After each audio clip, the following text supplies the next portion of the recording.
Hi guys, welcome to worship. Today is Wednesday, April 8th, and today is a special day for those who are in the Jewish religion.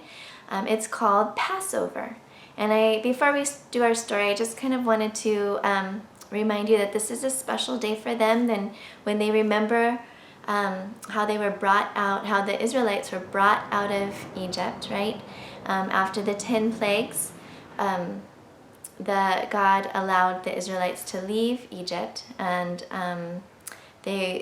so because of this, they celebrate Passover every year. And how they do that is they don't eat leavened bread. That means bread that has been raised by yeast. And because when they had to leave, when they were leaving Egypt, they had to leave in a hurry, and they didn't have time for their bread to rise. It takes about an hour for the dough to rise, and another 30 minutes for it to rise again. So they didn't have time for that, so they had to make their dough quickly, their bread, so they could take it with them on their journey.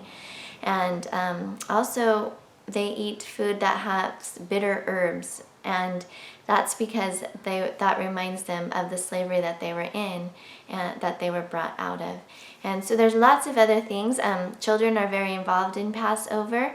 One of the things they do is they hide matzah, which is this bread, and they hide it for the adults to find, and when the adults find it, they all get to eat it, and things like that. So I encourage you to research, to look up Passover and what it means to the Jewish people on this day. So our story today is about Jesus again healing, which is a really exciting thing that happens in the Bible, the healing that Jesus does, the miracles that Jesus does. And our story today is about a man who was deaf. He couldn't hear, but he also couldn't speak. And they used to say if you couldn't hear, you were deaf, and if you couldn't speak, they called it dumb. And so this man could not hear, he could not speak, and his friends wanted him to be healed. They wanted him to be able to hear what they were saying. They wanted him to be part of the conversation. They wanted him to be able to speak and talk with them, and they were great friends. And so they went to Jesus and they asked him, they said, "Please, Jesus, our friend here, he does not hear, he does not speak, and we would love for him to. Will you please heal him?" And of course, Jesus said, "Bring him to me. I would like to meet this man." And so they brought their friend over to him, and what Jesus did is he pulled this man away from the crowd, away from all the other people, kind of so they could be alone. And he knew this man might be a little scared, might be a little shy about everybody watching him. And so he gently did three things. The first thing he did is he gently touched the man's ears to let the man know that he was going to heal his ears, that he was going to be able to hear again. The second thing he did, which during this time with the coronavirus, we don't do this at all, but he moistened his finger with his own spit, and he put it on the tongue of the man who was deaf. And in that way, he was kind of saying, "I'm going to heal your speech. I'm going to allow you to speak." And the reason, if you look back, some theologians say that back then people believed that spit was healing, and so if you had a cut or something, you would put spit on it, right? Which sounds kind of gross now. Now we stay away from the spit and we put on medicine, right, and Band-Aids and try to keep all the germs away. But back then they believed that spit healed. So he did that. He put his spit on that deaf man's tongue to show him that he was going to heal that also.